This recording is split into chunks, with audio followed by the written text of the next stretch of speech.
आपने कभी सोचा है आज़ादी के बाद इंडिया में पहला इलेक्शन कैसे हुआ? कैसे एक ही पार्टी ने कई सालों तक देश पर राज किया?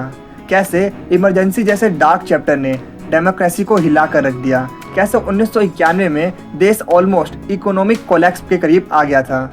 और कैसे 2014 के बाद इंडियन पॉलिटिक्स का पूरा नैरेटिव ही चेंज हो गया? आखिर 1947 से 2026 तक इंडिया की पॉलिटिक्स ने कैसे कैसे टर्न्स लिए?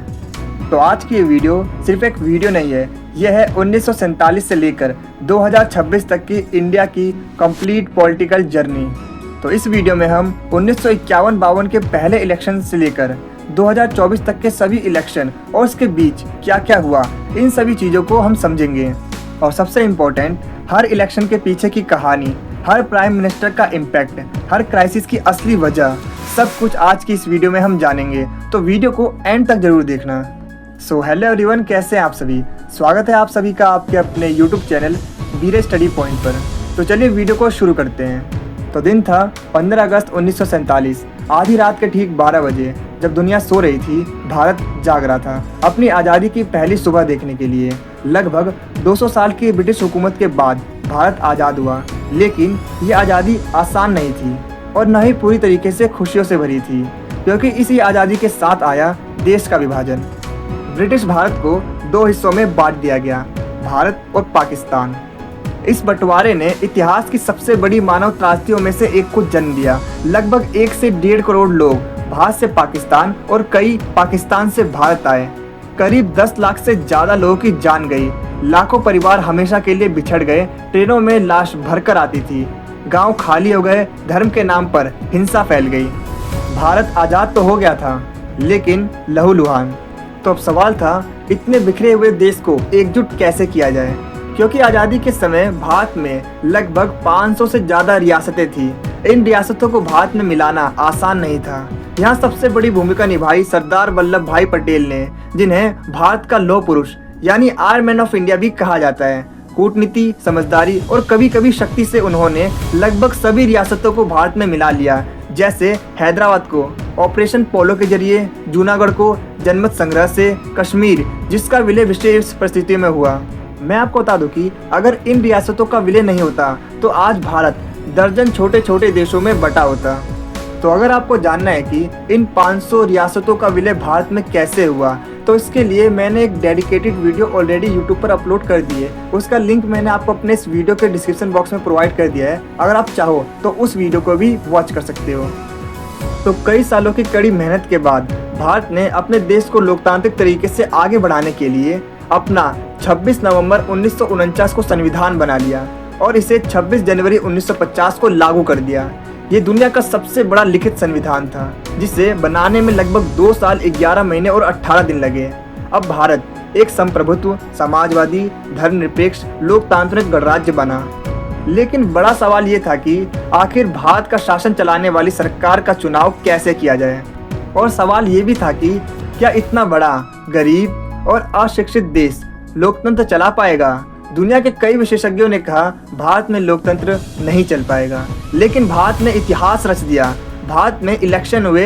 ये इलेक्शन 25 अक्टूबर 1951 से 21 फरवरी 1952 तक चला, जो कि भारत का पहला आम चुनाव था। इस इलेक्शन में टोटल लगभग 17 करोड़ वोटर्स थे, लेकिन पहली बार वोट देने वाले सिर्फ 8 करोड़ वोटर ही थे, यानी लगभग 45% लोगों ने ही वोट दिया था इंडिया के फर्स्ट इलेक्शन में। इसके अलावा एक सबसे बड़ी चुनौती और थी कि देश में बहुत सारे लोग पढ़े लिखे नहीं थे। इसीलिए पार्टियों को चुनाव चिन्ह यानी इलेक्शन सिंबल दिए गए, जैसे बैल, हल, दीपक, कमल, ताकि अनपढ़ लोग भी पहचान कर सके कि उन्हें किस निशान पर मोहर लगानी है। पूरे देश में वोटिंग के लिए 8 लाख से ज़्यादा बैलेट बॉक्स बनाए गए। मतदान अधिकारी हजारों किलोमीटर पैदल चलकर दूर दराज के गाँव तक पहुँचे और उस समय कई महिलाओं की पहचान उनके नाम से नहीं बल्कि फला की पत्नी के रूप में दर्ज थी। हालांकि बाद में इस सिस्टम को बदल दिया गया और महिलाओं को उनकी अपनी खुद की पहचान दी गई। चुनाव पूरे हुए और कांग्रेस पार्टी ने जीत हासिल की। कुल 489 सीटों में से 364 सीटें कांग्रेस को मिली और प्रधानमंत्री श्री जवाहरलाल नेहरू जी बने। तो 1952 में जब पहली निर्वाचित सरकार बनी तो भारत के सामने सबसे बड़ा सवाल था अब देश को आगे कैसे बढ़ाया जाए। प्रधानमंत्री थे जवाहरलाल नेहरू जी। उनका सपना था भारत को एक आधुनिक, वैज्ञानिक और औद्योगिक भारत बनाना। इसीलिए उन्होंने पंचवर्षीय योजना की शुरुआत की। नेहरू ने सोवियत संघ के सोवियत मॉडल से मोटिवेट होकर अपने देश के विकास को आगे बढ़ाने के लिए 5 ईयर प्लान्स यानी पंचवर्षीय योजना की शुरुआत की। 1951 में पहली बार पंचवर्षीय योजना की शुरुआत हुई जो कि 1956 तक चली।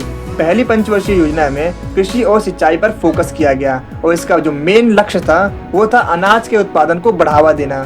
इसी पंचवर्षीय योजना के दौरान कई बड़े बांधों का निर्माण प्रोजेक्ट भी शुरू किया गया, जैसे भाखड़ा नांगल बांध प्रोजेक्ट। नेहरू इन बांधों को आधुनिक भारत के मंदिर कहते थे। इसके बाद दूसरी पंचवर्षीय योजना शुरू की गई जो कि 1956 से 1961 तक चली।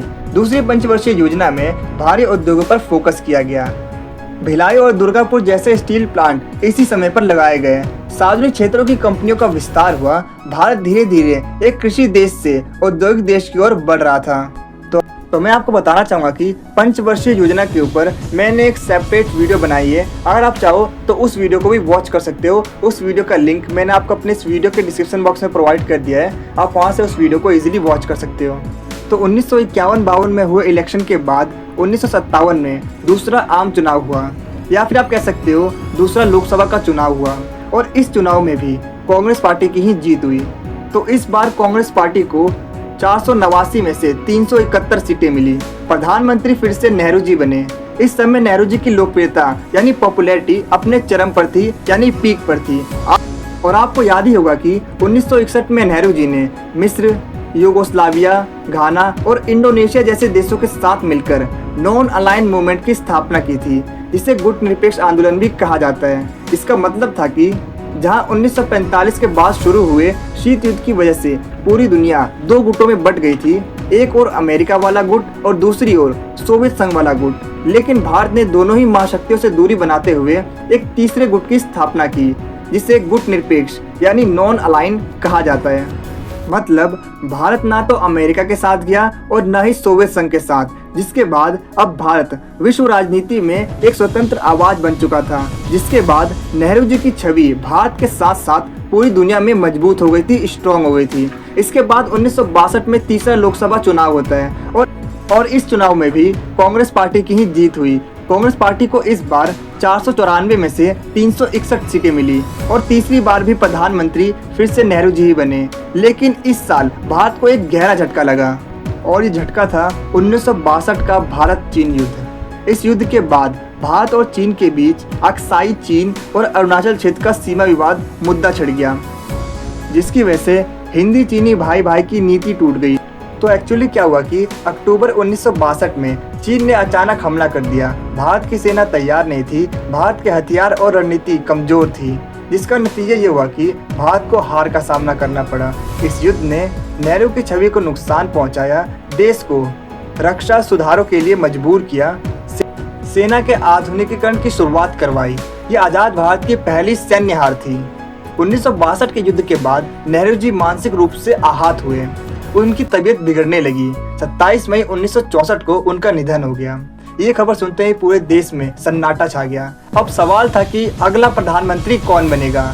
नेहरू जी की मृत्यु के बाद कार्यवाहक प्रधानमंत्री बने गुलजारी लाल नंदा। ये टेम्परेरी थे जब तक कि कोई नया प्रधानमंत्री नहीं चुन लिया जाता।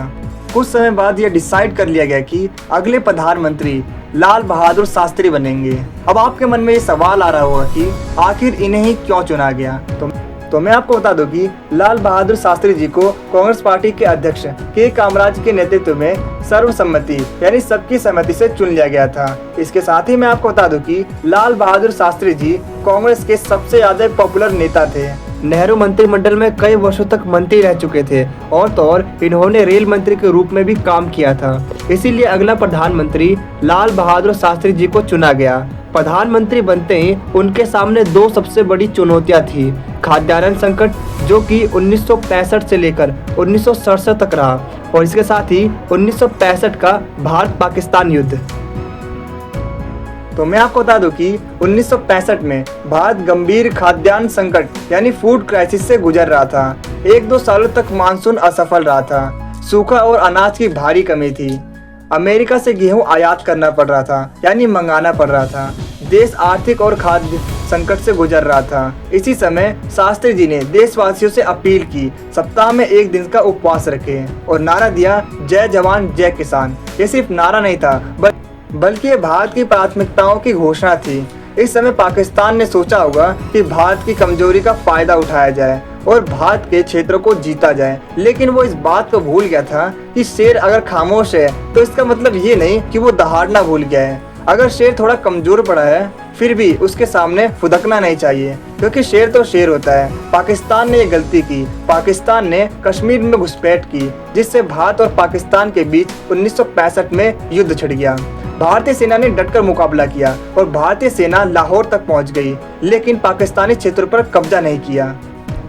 और भारत की इस जीत का तमाशा पूरी दुनिया ने देखा। इसके बाद दोनों देशों के बीच शांति के लिए 10 जनवरी 1966 को ताशकंद शांति समझौता यानी ताशकंद पीस एग्रीमेंट हुआ।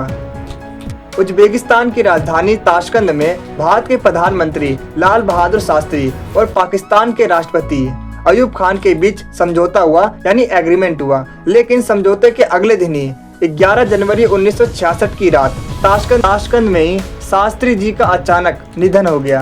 देश फिर से शौक में डूब गया। उनकी मृत्यु के बाद फिर से कार्यवाहक पीएम बने गुलजारी लाल नंदा। तो इसके बाद शुरू होता है उत्तराधिकारी के लिए संघर्ष। अब कांग्रेस के भीतर मुकाबला था मोरारजी देसाई और इंदिरा गांधी के बीच। मोरारजी देसाई जो कि बम्बई प्रांत के पूर्व मुख्यमंत्री थे। तो मैं आपको बता दूं कि अगर हम आज के गुजरात और महाराष्ट्र को मिला दें तो ये उस समय का बम्बई प्रांत था, जिसके मुख्यमंत्री थे मोरारजी देसाई। दूसरी तरफ थी इंदिरा गांधी, जो कि नेहरू जी की बेटी थी और उस समय शास्त्री मंत्रिमंडल में सूचना मंत्री थी। कांग्रेस के सभी बड़े नेता इंदिरा गांधी को प्रधानमंत्री बनाना चाहते थे ताकि वो उनके अकॉर्डिंग चले, लेकिन आने वाला समय सबको गलत साबित करने वाला था। प्रधानमंत्री बनने के लिए दोनों के बीच गुप्त मतदान हुआ, जिसमें से 2/3 बहुमत से इंदिरा गांधी जीत गई और भारत की पहली महिला प्रधानमंत्री बनी। तो जैसे ही इंदिरा गांधी ने अपना प्रधानमंत्री पद संभाला, उनके सामने कई सारी चुनौतियां थी। मानसून की असफलता, सूखा, अनाज की कमी, औद्योगिक उत्पादन में गिरावट, विदेशी मुद्रा की कमी, सैन्य खर्चों में वृद्धि और तो और देश आर्थिक संकट से जूझ रहा था। और इसके साथ ही 1966 में भारतीय रुपए की कीमत में गिरावट आई। मतलब 1966 से पहले $1 जो कि 5 रुपए के बराबर था, 1966 के बाद वही $1 7 रुपए के बराबर हो गया। इसका रिजल्ट ये हुआ कि जरूरी वस्तुओं की कीमत बढ़ गई, बेरोजगारी बढ़ी, बंद और हड़तालें हुई। सीपीआई पार्टी ने किसान आंदोलन छेड़ दिया और इससे इंदिरा गांधी की जो पॉपुलैरिटी है वो गिरने लगी। जैसे तैसे साल बीता और 1967 में चौथा लोकसभा चुनाव हुआ और इस चुनाव को कई राजनीतिज्ञों ने राजनीति भूकंप का टाइटल दिया, क्योंकि इस चुनाव में कांग्रेस को राष्ट्रीय और प्रांतीय स्तर पर बड़ा झटका लगा। पहली बार कांग्रेस का वोट परसेंट और सीटों की संख्या में कमी देखी गई और इसमें कांग्रेस पार्टी के बड़े लीडर्स भी हार गए, जैसे तमिलनाडु से के कामराज, महाराष्ट्र से एस.के. पाटिल और पश्चिम बंगाल से अतुल्य घोष और बिहार से के.बी. सहाय। ये सभी चुनाव हार गए और इसके साथ ही हरियाणा, पंजाब, यूपी, बिहार, पश्चिम बंगाल, उड़ीसा, मध्य प्रदेश, मद्रास और केरल जैसे राज्यों में कांग्रेस बहुमत से हार गई। इसके अलावा मैं आपको बता दूं कि मद्रास में डीएमके की पूर्ण बहुमत यानी फुल मेजोरिटी से गैर कांग्रेसी सरकार बनी। ये कांग्रेस की पकड़ ढीली होने का सीधा संकेत था। इतना ही काफी नहीं था कि इसके 2 साल के बाद ही यानी अगस्त 1969 में कुछ ऐसा होता है जिससे कांग्रेस पार्टी टूट जाती है। तो आइए समझते हैं कि आखिर ऐसा क्या हुआ था अगस्त 1969 में। तो मैं आपको बता दूं कि 1969 में राष्ट्रपति जाकिर हुसैन की अचानक मृत्यु हो जाती है, जिसके बाद राष्ट्रपति का चुनाव हुआ और इस चुनाव में कांग्रेस पार्टी के बड़े नेताओं ने यानी जितने भी जो बड़े लीडर्स थे, उन्होंने सोचा कि अपने ही सदस्य को राष्ट्रपति बना देते हैं ताकि वो उनके अकॉर्डिंग चले और बिल पास कराने में कोई भी प्रॉब्लम ना आए। इसीलिए कांग्रेस पार्टी के बड़े लीडर्स ने एन संजीव रेड्डी को राष्ट्रपति चुनाव के लिए उम्मीदवार के रूप में चुना, जो कि उस समय लोकसभा अध्यक्ष थे। और सबसे शॉकिंग बात यह है कि इंदिरा गांधी ने भी अपना उम्मीदवार खड़ा कर दिया। इंदिरा गांधी ने वीवी गिरी को अपना समर्थन दिया। इसीलिए कांग्रेस पार्टी के अध्यक्ष निजलिंगप्पा ने सांसदों और विधायकों पर व्हिप जारी कर दिया। व्हिप जारी करने का मतलब ये होता है कि पार्टी के सभी मेंबर्स इलेक्शन में उसी उम्मीदवार को वोट देंगे जिसे पार्टी ने उम्मीदवार के रूप में चुना है। यानी निजलिंगप्पा ने एक तरह से पार्टी के सभी मेंबर्स को अपने ही उम्मीदवार को वोट देने का ऑर्डर दे दिया था ताकि एन संजीव रेड्डी ही जीते। ये एक अच्छी स्ट्रैटेजी थी, लेकिन इंदिरा गांधी के लिए एक बहुत बड़ी चुनौती थी। लेकिन इंदिरा गांधी ने सभी सांसदों और विधायकों से पब्लिकली बस इतना ही कहा कि अंतरात्मा की आवाज पर वोट दो। इसका सीधा मतलब था कि पार्टी के आदेश यानी व्हिप की बजाय अपनी अंतरात्मा और नैतिक समझ के आधार पर ही वोट दो। दरअसल इंदिरा गांधी ये चाहती थी कि कांग्रेस पार्टी के सभी सांसद और विधायक पार्टी के उम्मीदवार एन संजीव रेड्डी को वोट देने की बजाय स्वतंत्र उम्मीदवार वीवी गिरी को समर्थन दें। उन्होंने सीधे सीधे यानी डायरेक्टली पार्टी लाइन को तोड़ने के लिए नहीं कहा, लेकिन अंतरात्मा की आवाज कहकर संकेत दिया कि वो व्हिप का पालन ना करें। और इसका रिजल्ट ये हुआ कि बड़ी संख्या में सांसदों और विधायकों ने व्हिप की अनदेखी की और वीवी गिरी को वोट दिया, जिससे वीवी गिरी राष्ट्रपति चुनाव जीत गए। और इसके बाद नवंबर 1969 में इंदिरा गांधी को कांग्रेस पार्टी से निष्कासित कर दिया गया, यानी बाहर निकाल दिया गया और कांग्रेस दो भागों में बंट गई। कांग्रेस ओ यानी पुरानी वाली कांग्रेस, कांग्रेस आर यानी इंदिरा गांधी की नई कांग्रेस। इंदिरा गांधी ने इसे विचारों की लड़ाई कहा। इसके बाद इंदिरा गांधी ने 1970 में लोकसभा भंग कर दी। इसका साफ मतलब ये था कि अब दोबारा लोकसभा चुनाव होंगे, यानी 1967 के चुनाव के बाद 1972 में अगला चुनाव होना था। लेकिन इंदिरा गांधी ने दिसंबर 1970 में ही लोकसभा को भंग कर दिया, जिसकी वजह से मार्च 1971 में ही 5वां लोकसभा चुनाव हुआ। और इंदिरा गांधी के लिए 1971 का चुनाव जीतना इतना भी आसान नहीं था। 1971 के चुनाव को कई राजनीतिज्ञों ने नाटकीय त्रिकोणीय मुकाबला भी कहा, क्योंकि इस चुनाव में 3 मेन मोर्चे थे। तो इसमें पहला मोर्चा था इंदिरा गांधी का मोर्चा, जिसमें कांग्रेस आर और सीपीआई पार्टी का गठबंधन था। दूसरा मोर्चा था कांग्रेस ओ यानी कांग्रेसी सदस्य वाली कांग्रेस पार्टी। और तीसरा मोर्चा था ग्रेट अलायंस, जिसमें सभी गैर कांग्रेसी पार्टीज और गैर समाजवादी पार्टी शामिल थे। और इसी 1971 के चुनाव के दौरान इंदिरा गांधी ने गरीबी हटाओ का नारा दिया। उन्होंने खुद को गरीबों का नेता के रूप में पेश किया और ये नारा इतना ज़्यादा इफेक्टिव था कि इसने चुनाव में इंदिरा गांधी को भारी बहुमत से जीत दिलाया।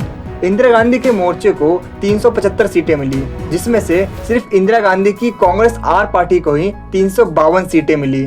और इंदिरा गांधी के साथ गठबंधन में शामिल सीपीआई पार्टी को टोटल 23 सीटें मिली और कांग्रेस ओ को सिर्फ 16 सीटें मिली। और इसके अलावा ग्रेट अलायंस को 40 से भी कम सीटें मिली। ये इंदिरा गांधी की सबसे जबरदस्त जीत थी। और इसके बाद उसी साल दिसंबर 1971 में भारत पाकिस्तान युद्ध हुआ। इस युद्ध को भारत ने सिर्फ 13 दिनों के अंदर ही खत्म करके जीत हासिल कर ली। पाकिस्तान ने आत्मसमर्पण किया और दुनिया के नक्शे पर एक नया देश बना, बांग्लादेश। ये भारत की सबसे बड़ी सैन्य जीत थी, जिसके बाद भारत की अंतर्राष्ट्रीय प्रतिष्ठा चरम पर थी, यानी पीक पर थी। तो मैं आपको बता दूं कि 1971 की जीत और बांग्लादेश निर्माण के बाद इंदिरा गांधी को भारत की दुर्गा यानी आयरन लेडी ऑफ इंडिया कहा जाने लगा। लेकिन 1972 के बाद हालात थोड़े बिगड़ने लगे। महंगाई तेजी से बढ़ने लगी, बेरोजगारी बढ़ी, तेल संकट और औद्योगिक उत्पादन में गिरावट आई। भ्रष्टाचार के आरोप के मामले सामने आने लगे और इन सभी चीजों से जनता का सरकार पर भरोसा कम होने लगा और असंतोष बढ़ने लगा। तो 1973 में इंदिरा गांधी ने सुप्रीम कोर्ट में इंटरफेरेंस किया। तो एक्चुअली क्या हुआ था कि सुप्रीम कोर्ट में सीजेआई यानी चीफ जस्टिस ऑफ इंडिया यानी भारत का मुख्य न्यायाधीश बनने के लिए एक परंपरा चली आ रही थी। सुप्रीम कोर्ट का सीजेआई उसी को बनाया जाता था जो कि सुप्रीम कोर्ट का वरिष्ठ न्यायाधीश यानी सीनियर जज होता था। लेकिन 1973 में इंदिरा गांधी सरकार ने 3 सीनियर जजेस की अनदेखी करके वयस्क जस्टिस एएन रे को भारत का सीजेआई नियुक्त किया। इस तरह इंदिरा गांधी सरकार ने न्यायपालिका के अंदरूनी मामलों में इंटरफेरेंस किया, जिससे न्यायपालिका और इंदिरा गांधी सरकार के बीच काफी ज्यादा तनाव बढ़े। और अगर मैं आपको याद दिलाऊं कि इसी साल 1973 में केशवानंद भारतीय केस भी आया था, जिसमें सुप्रीम कोर्ट ने मूल संरचना सिद्धांत यानी बेसिक स्ट्रक्चर थ्योरी को दिया था, जिसमें सुप्रीम कोर्ट ने ये कहा था कि संसद संविधान की मूल संरचना को नहीं बदल सकती। अगर आप एक घटना को दूसरी घटना के साथ कनेक्ट करते हुए चलोगे तो आप डेट्स को याद कर सकोगे आसानी से। बस आपको सीक्वेंस के साथ सारी चीज़ों को समझना होता है। तो इसके बाद साल 1974 में भारत में देशव्यापी आंदोलन हुए। जनवरी 1974 में गुजरात में छात्र आंदोलन शुरू हुआ, जिसे लीड कर रहे थे मोरारजी देसाई। गुजरात के इसी छात्र आंदोलन से मोटिवेट होकर बिहार में भी छात्र आंदोलन भड़क उठा, जिसे लीड कर रहे थे जयप्रकाश नारायण, जिन्होंने आंदोलन के दौरान संपूर्ण क्रांति यानी टोटल रिवॉल्यूशन का नारा दिया।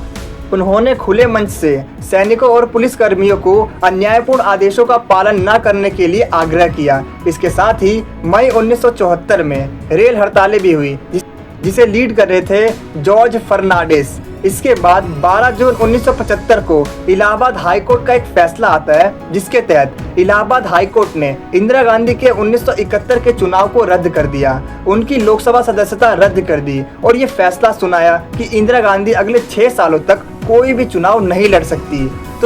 तो चलिए समझते हैं कि आखिर क्या था ये मामला।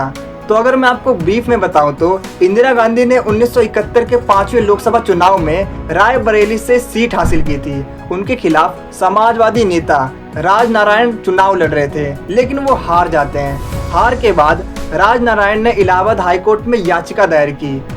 राज नारायण ने इंदिरा गांधी पर आरोप लगाया कि इंदिरा गांधी ने चुनाव में सरकारी मशीनरी का मिसयूज किया था, सरकारी अधिकारियों को चुनाव प्रचार में लगाया था, सरकारी संसाधनों का निजी चुनावी लाभ के लिए इस्तेमाल किया था। मामला कई सालों तक अदालत में चला, जिसके बाद 12 जून 1975 को इलाहाबाद हाईकोर्ट के जज जगमोहन लाल सिन्हा ने फैसला सुनाया और इंदिरा गांधी के 1971 के चुनाव को अवैध घोषित कर दिया। उनकी लोकसभा सदस्यता को रद्द कर दिया गया, यानी अब वो लोकसभा के फैसलों में पार्टिसिपेट नहीं कर सकती हैं और 6 साल तक चुनाव लड़ने पर रोक लगा दी गई। ये फैसला इंदिरा गांधी के राजनीतिक भविष्य के लिए एक बहुत बड़ा झटका था। इस फैसले के बाद इंदिरा गांधी ने सुप्रीम कोर्ट में अपील की। सुप्रीम कोर्ट के जज वी.आर. कृष्ण अय्यर ने हाई कोर्ट के फैसले पर आंशिक रोक लगाई और कहा कि अंतिम फैसला आने तक इंदिरा गांधी प्रधानमंत्री रह सकती है और मंत्रिमंडल के बैठकों में पार्टिसिपेट भी कर सकती है, लेकिन फैसलों में वोट नहीं दे सकती है। ये तो वही बात हो गई कि आप प्रधानमंत्री तो हैं, लेकिन प्रधानमंत्री वाले कोई भी काम नहीं कर सकते। इसी दौरान जयप्रकाश नारायण ने दिल्ली के रामलीला मैदान में विशाल रैली की और इंदिरा गांधी से इस्तीफा की मांग की। उन्होंने सेना, पुलिस और सरकारी कर्मचारियों से असंवैधानिक आदेश न मानने के लिए आग्रह किया और इंदिरा गांधी ने इसे व्यवस्था के लिए खतरा माना। इसके बाद भारत में एक ऐतिहासिक घटना हुई। 25 जून 1975 की मध्य रात्रि में इंदिरा गांधी के कहने पर उसी समय के तत्कालीन राष्ट्रपति फखरुद्दीन अली अहमद ने आंतरिक अशांति और गड़बड़ी को आधार बनाकर अनुच्छेद 352 के तहत देश में राष्ट्रीय आपातकाल की घोषणा की। विपक्ष ने इसे लोकतंत्र की हत्या कहा। तो चलिए हम समझते हैं कि आखिर आपातकाल में क्या क्या हुआ। और मैं आपको बता दूं कि आपातकाल के दौरान प्रेस सेंसरशिप लगा दी गई, यानी अब सरकार की मर्जी के बिना कुछ भी नहीं छप सकता था। और इसके साथ ही विपक्षी नेताओं को गिरफ्तार करके जेल में डाल दिया गया। नागरिकों के कई मौलिक अधिकार निलंबित कर दिए गए। और तो और इमरजेंसी के दौरान ही इंदिरा गांधी के बेटे संजय गांधी ने पॉपुलेशन कंट्रोल कैंपेन के तहत लाखों पुरुषों की जबरदस्ती नसबंदी कराई। इसके अलावा दिल्ली में झुग्गी हटाओ अभियान के तहत कई बस्तियां तोड़ दी गई।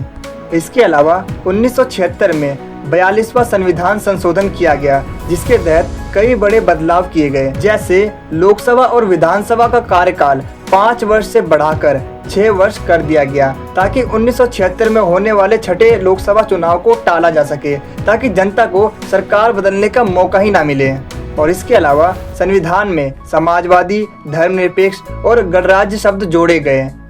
और इसी संविधान संशोधन के तहत संविधान में 10 मौलिक कर्तव्य जोड़े गए। और इसके अलावा इंदिरा गांधी ने न्यायपालिका की शक्तियों पर कंट्रोल करने की कोशिश की।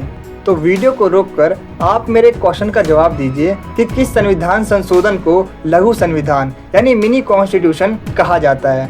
सो आई होप अब तक आपने कमेंट कर दिया होगा।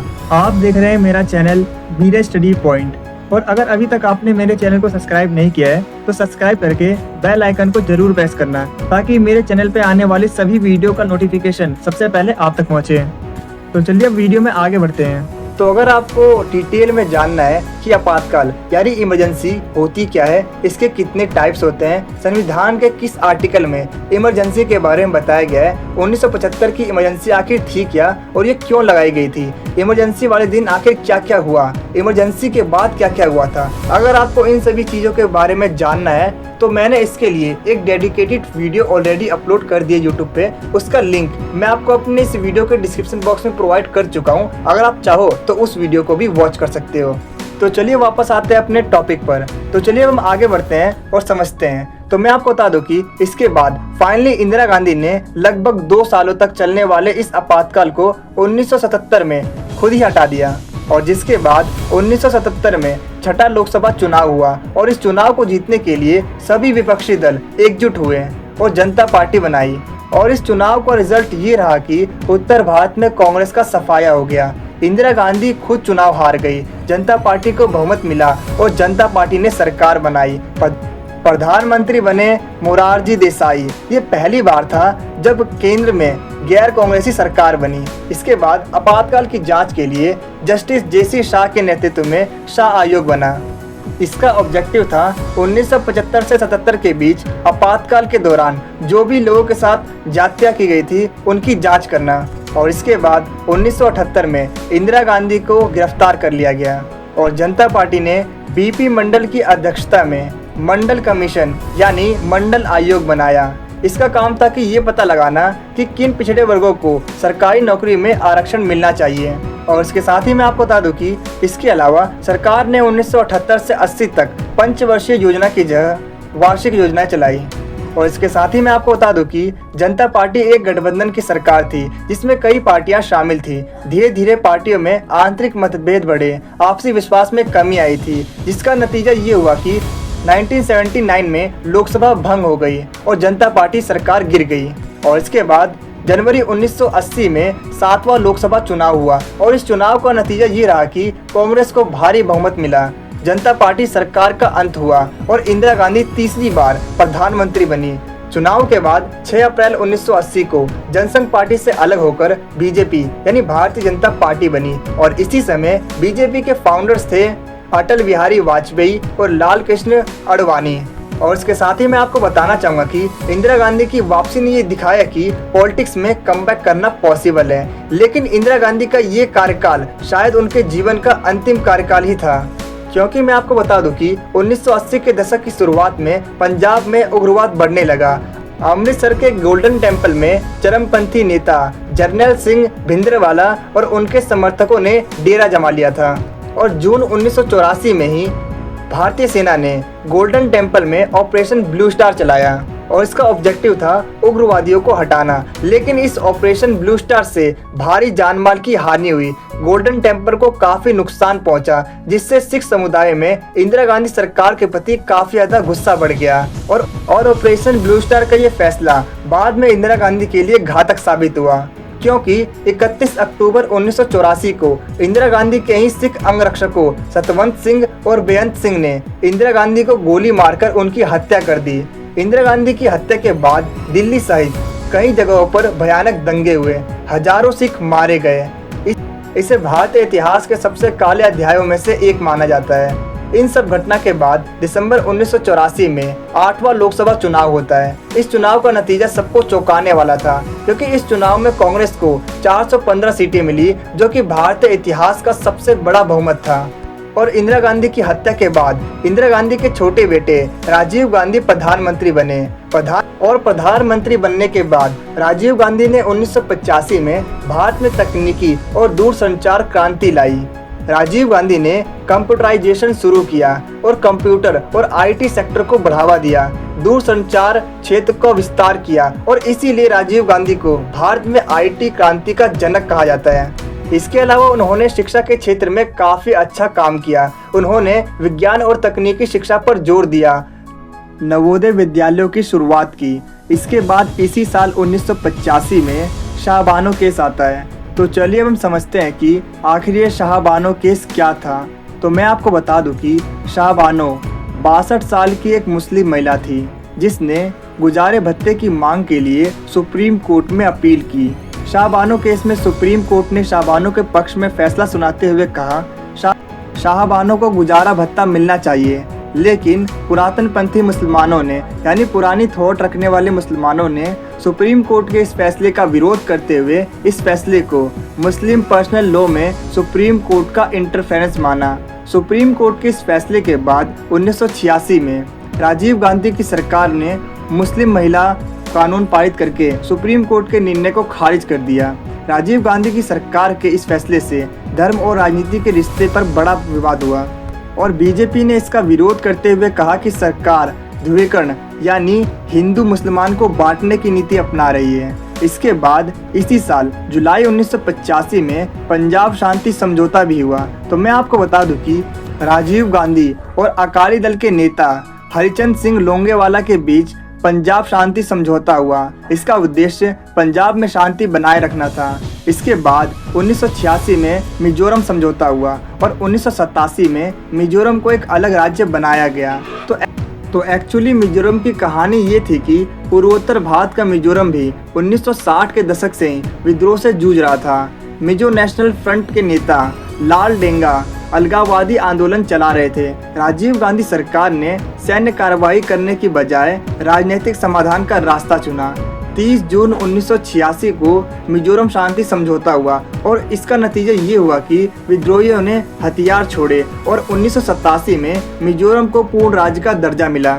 और मैं आपको बता दूं कि इसे भारत के सबसे सफल शांति समझौते में से एक माना जाता है। और इसके बाद 1987 में बोफोर्स घोटाला हुआ। तो चलिए इसे समझते हैं कि आखिर ये 1987 का बोफोर्स घोटाला क्या था, क्योंकि आप सभी के लिए इसे जानना काफ़ी ज़्यादा इम्पोर्टेंट है। तो मैं आपको बता दूं कि 1980 के दशक में इंडियन आर्मी के लिए तोप खरीदने का सौदा हुआ स्वीडन की कंपनी बोफोर्स से। लेकिन 1987 में स्वीडिश रेडियो ने यह खुलासा किया कि इस सौदे में रिश्वत दी गई थी। आरोप लगे कि भारतीय नेताओं और बिचौलियों को कमीशन दिया गया। सरकार ने इस जानकारी को छिपाया। हालांकि सीधे तौर पर राजीव गांधी को कोई दोष नहीं माना गया, दोष नहीं सिद्ध हो पाया, लेकिन इससे उनकी साफ सुथरी छवि को एक बड़ा नुकसान पहुंचा। और यही मुद्दा 1989 के चुनाव में राजीव गांधी के खिलाफ एक सबसे बड़ा हथियार बना। और इसके साथ ही मैं आपको बता दूं कि इसी समय श्रीलंका गृह युद्ध यानी सिविल वॉर से जूझ रहा था।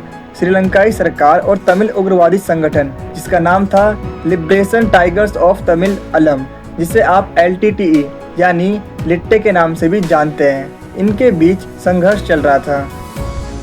ऐसे में राजीव गांधी ने सोचा कि अगर भारत कुछ नहीं करेगा तो कोई और देश जैसे अमेरिका या पाकिस्तान श्रीलंका में प्रभाव बढ़ा सकता है और तमिलों की सुरक्षा भी जरूरी थी। इसीलिए 1987 में राजीव गांधी ने श्रीलंका के राष्ट्रपति जयवर्धने के साथ समझौता किया और समझौते में ये तय किया गया कि श्रीलंका सरकार श्रीलंकाई तमिलों को कुछ राजनीतिक अधिकार देगा, LTTE हथियार छोड़ देंगे और भारत शांति बनाए रखने के लिए अपनी सेना भेजेगा। इसीलिए इस सेना को IPKF यानी इंडियन पीस कीपिंग फोर्स कहा गया।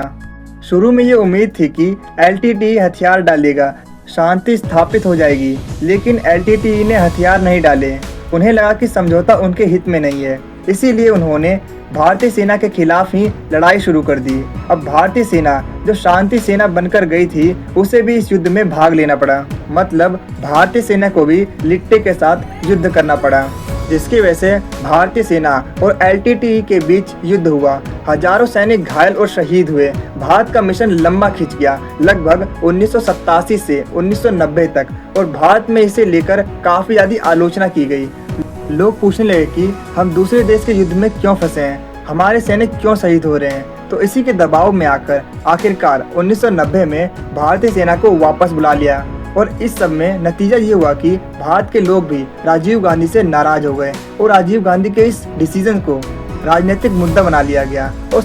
और सबसे दुखद बात ये थी कि LTTE भी भारत से नाराज हो गया और बाद में 1991 में इसी LTTE संगठन के सुसाइडर बॉम्बर ने राजीव गांधी की हत्या कर दी।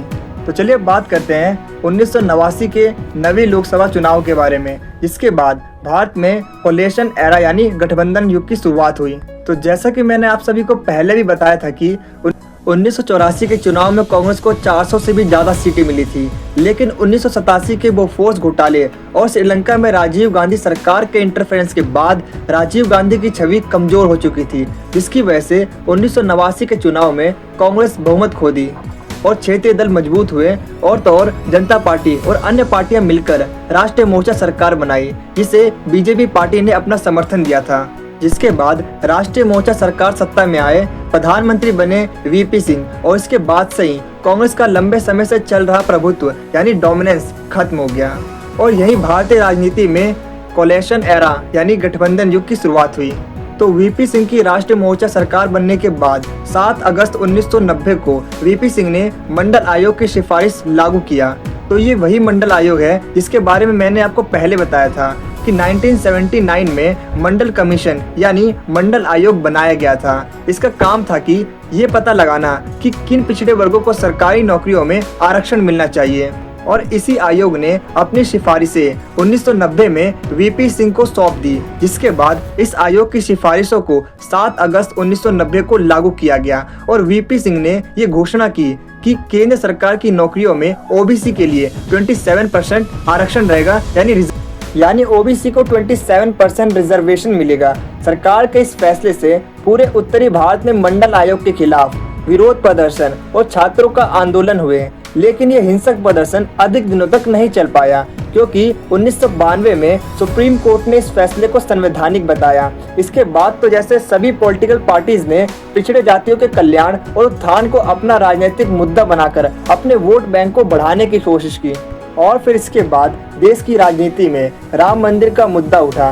बीजेपी ने अयोध्या में राम जन्मभूमि पर मंदिर निर्माण का मुद्दा उठाया। बीजेपी के प्रमुख नेता लाल कृष्ण अडवाणी ने 1990 में राम रथ यात्रा शुरू की और इस रथ यात्रा का उद्देश्य था पूरे देश में हिंदू एकता का संदेश देना, अयोध्या में मंदिर निर्माण के लिए समर्थन जुटाना। और मैं आपको बता दूं कि ये रथ यात्रा गुजरात से शुरू होकर बिहार तक जानी थी, लेकिन जब बिहार के मुख्यमंत्री लालू प्रसाद यादव ने लाल कृष्ण अडवाणी को गिरफ्तार कर लिया और रथ यात्रा को रोक दिया तो इससे बीजेपी नाराज हो गई और बीजेपी ने वीपी सिंह की सरकार से अपना समर्थन वापस ले लिया, जिससे सरकार 1990 में ही गिर गई। वीपी सिंह के बाद प्रधानमंत्री बने चंद्रशेखर, लेकिन उनके पार्टी के पास बहुमत नहीं था। उनके समर्थन के लिए कांग्रेस आई और कांग्रेस ने चंद्रशेखर की सरकार को समर्थन दिया।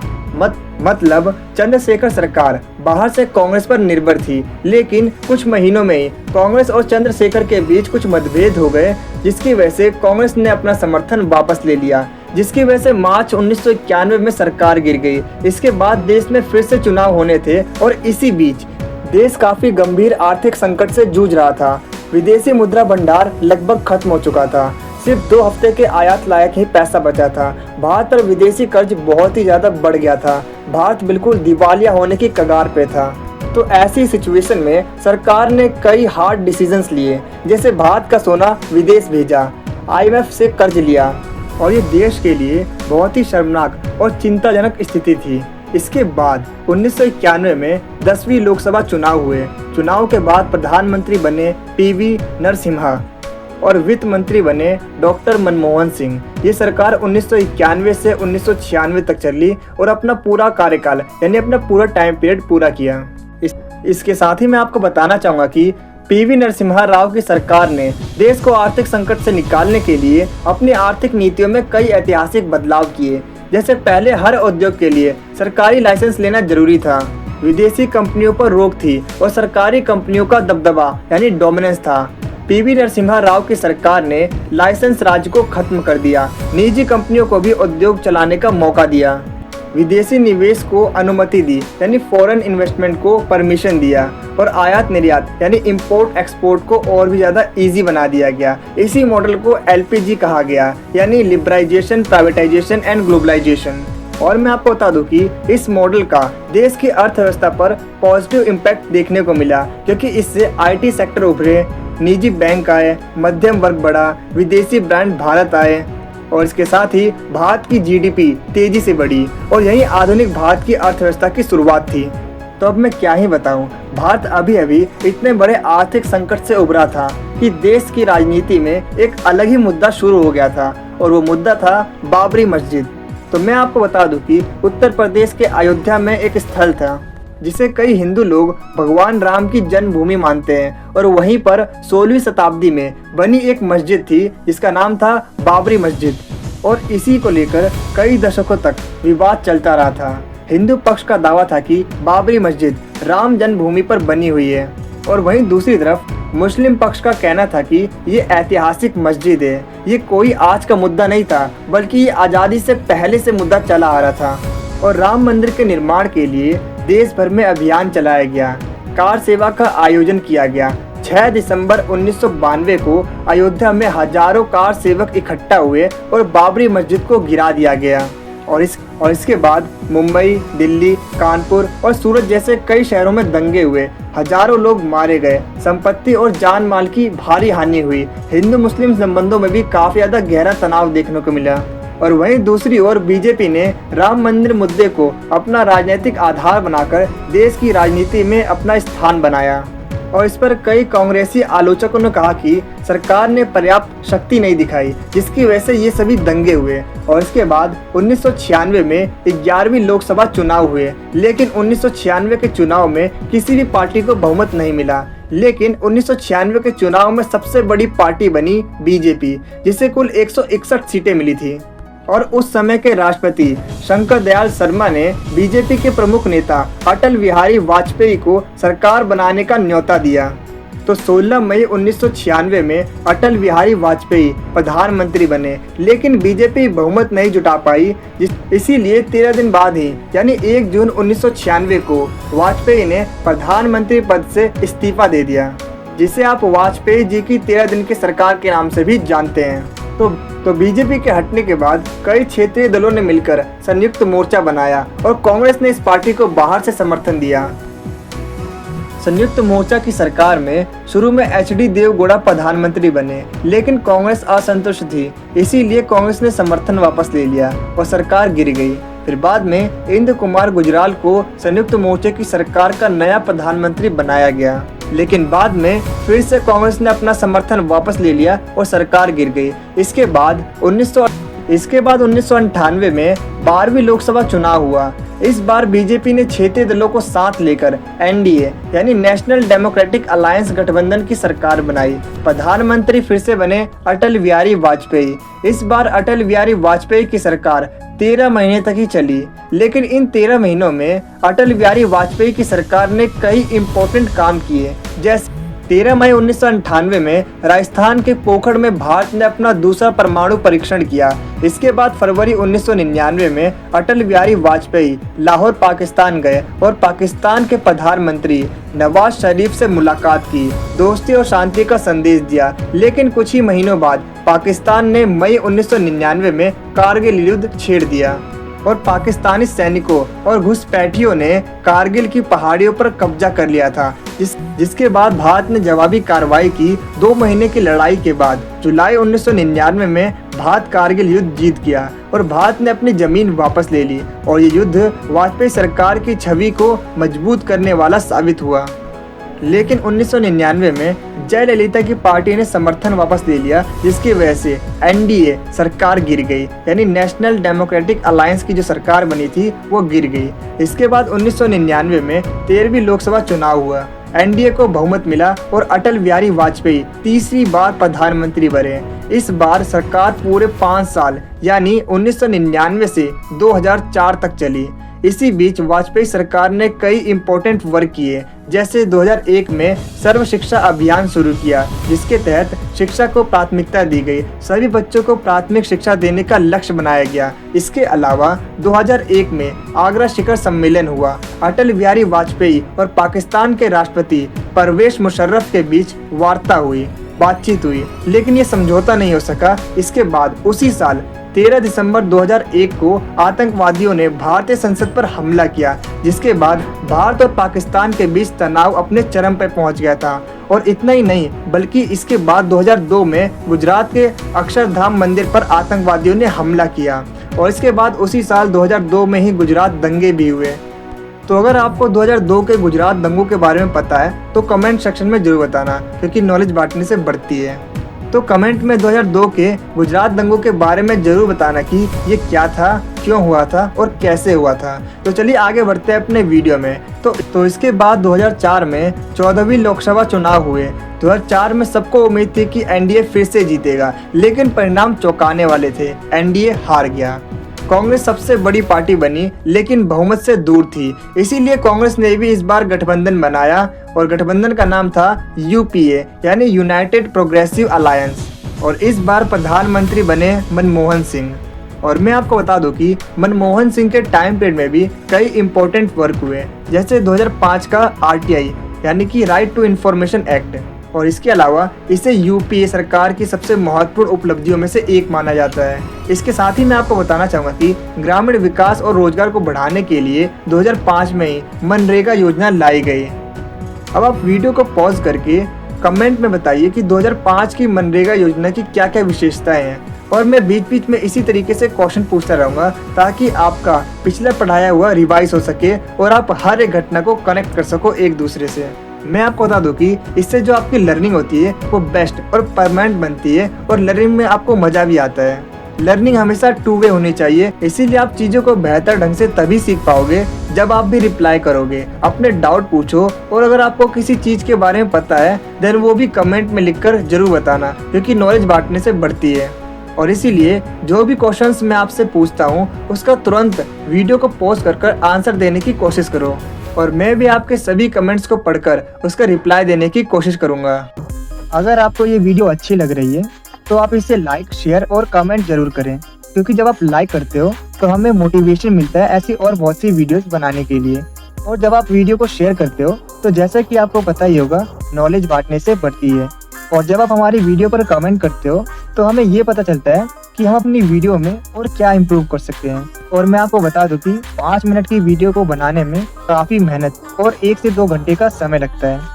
तो आप हमारी वीडियो को लाइक, शेयर और कमेंट जरूर करें, ताकि हम आपके लिए ऐसी ही और वीडियोस को ला सकें। और कमेंट में ये जरूर बताना कि आपको नेक्स्ट वीडियो किस टॉपिक पर चाहिए। तो चलिए वापस आते हैं अपने टॉपिक पर। तो इसके साथ ही मैं आपको बता दूं कि यूपीए सरकार के टाइम पर ही अक्टूबर 2008 में भारत का पहला चंद्रयान मिशन 1 लॉन्च हुआ था। और इसके बाद इंडिया ने भी उन कंट्रीज के लिस्ट में अपना नाम शामिल कर लिया था जो कि एडवांस्ड स्पेस टेक्नोलॉजी में आगे हैं। लेकिन यूपीए सरकार के टाइम पर ही भारत में एक दुखद घटना भी घटी थी, 2008 का 26/11 मुंबई आतंकवादी हमला। तो मैं आपको बता दूं कि 26 नवंबर 2008 को मुंबई में बड़े आतंकवादी हमले हुए और इन आतंकवादी हमलों में 166 लोगों की मृत्यु हुई।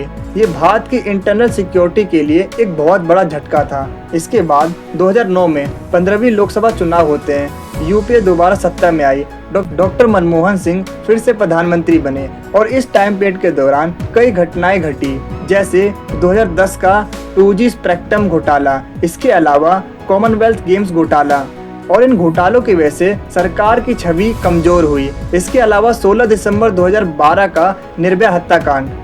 और इसके अलावा 2014 में आंध्र प्रदेश से अलग होकर तेलंगाना भारत का 29वां राज्य बना। इसके बाद 2014 में 16वीं लोकसभा चुनाव हुए। बीजेपी को 282 सीटें मिली। हालांकि बहुमत था, फिर भी बीजेपी ने एनडीए गठबंधन बनाया और प्रधानमंत्री बने नरेंद्र मोदी। इस टाइम पीरियड के दौरान कई सारी घटनाएं और योजनाएं चलाई गई, जैसे 2014 में शुरू की गई जन धन योजना और स्वच्छ भारत मिशन। और इसके बाद सितंबर 2016 में उरी में पाकिस्तान का आतंकवादी हमला, इसके जवाब में भारत का सर्जिकल स्ट्राइक हमला भी हुआ। और फिर इसके बाद 8 नवंबर 2016 को नोटबंदी हुई, जिसमें 500 और 1000 के नोटों को बंद कर दिया गया। हालांकि इसका उद्देश्य था काला धन रोकना, नकली नोट खत्म करना, डिजिटल पेमेंट को बढ़ावा देना। इसके बाद 2017 में जीएसटी लागू हुआ। अब आप मुझे कमेंट में बताइए कि जीएसटी की फुल फॉर्म क्या होती है। और इसके बाद 2019 में भारतीय सीआरपीएफ जवानों पर पाकिस्तानी पुलवामा हमला हुआ, जिसके बाद भारत ने भी इसके रिस्पॉन्स में पाकिस्तान के बालाकोट में एयर स्ट्राइक की। इसके बाद 2019 में ही 3 तलाक कानून बनाया गया। इसके बाद 2019 में 17वीं लोकसभा चुनाव हुए। इस चुनाव में भी बीजेपी ने बड़ी जीत हासिल की। इसमें बीजेपी को 303 सीटें मिली। हालांकि बहुमत था, फिर भी बीजेपी ने एनडीए के साथ गठबंधन किया और फिर से प्रधानमंत्री बने नरेंद्र मोदी जी। और मैं आपको बता दूं कि इस टाइम पीरियड में भी काफ़ी सारी चीज़ें हुई। जैसे 5 अगस्त 2019 को एनडीए सरकार ने जम्मू कश्मीर से अनुच्छेद 370 और 35A को समाप्त किया और जम्मू कश्मीर और लद्दाख को 2 अलग अलग केंद्र शासित प्रदेश यानी यूनियन टेरिटरीज बनाई गई। तो अब आप मुझे कमेंट में बताइए कि अनुच्छेद 370 और 35A के तहत जम्मू कश्मीर को कौन कौन से विशेष अधिकार मिले थे जो कि बाकी राज्यों को नहीं मिले थे। और इसके बाद फाइनली कई दशकों से चले आ रहे अयोध्या में स्थित बाबरी मस्जिद को लेकर 9 नवंबर 2019 को सुप्रीम कोर्ट का फैसला आया और कानूनी समाधान किया गया। फैसले में सुप्रीम कोर्ट ने कहा कि विवादित जमीन पर राम मंदिर का निर्माण होगा और मुस्लिम पक्ष को 5 एकड़ जमीन दी जाएगी। 2019 के एंड में कोविड-19 महामारी आई और इसके अलावा मैं आपको बता दूं कि इस कार्यकाल के दौरान 2023 में भारत ने G20 की अध्यक्षता की। नई दिल्ली में शिखर सम्मेलन हुआ, अफ्रीकी संघ को स्थायी सदस्यता मिली, वैश्विक मंच पर भारत की भूमिका मजबूत हुई।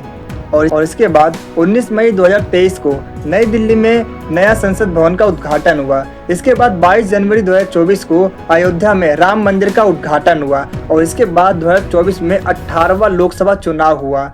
बीजेपी को 240 सीटें मिली और बीजेपी ने एनडीए गठबंधन के साथ सरकार बनाई और नरेंद्र मोदी जी तीसरी बार प्रधानमंत्री बने। तो ये था आज़ादी के बाद बनी नेहरू सरकार से लेकर वर्तमान में चली आ रही मोदी सरकार तक का सफर। इस वीडियो में हमने सभी लोकसभा चुनाव और सरकार के बारे में जाना और हर सरकार के कार्यकाल में जितनी भी इम्पोर्टेंट इन्फॉर्मेशन थी, जितनी भी इम्पोर्टेंट घटनाएं हुई, उन सभी को डिटेल में समझा। तो अगर आपको मेरी मेहनत पसंद आई है तो वीडियो को लाइक और चैनल को सब्सक्राइब और हाँ, अपने 2 दोस्तों के साथ शेयर करना मत भूलना और उन्हें भी बताना इस वीडियो को अगले 2 दोस्तों के साथ शेयर करने के लिए, बिकॉज नॉलेज बांटने से बढ़ती है। तो आज की वीडियो बस इतना ही, मिलते हैं आपसे अगली वीडियो में। Thanks for watching this video. आपको ये वीडियो कैसी लगी कमेंट में जरूर बताएं। Keep learning, keep going.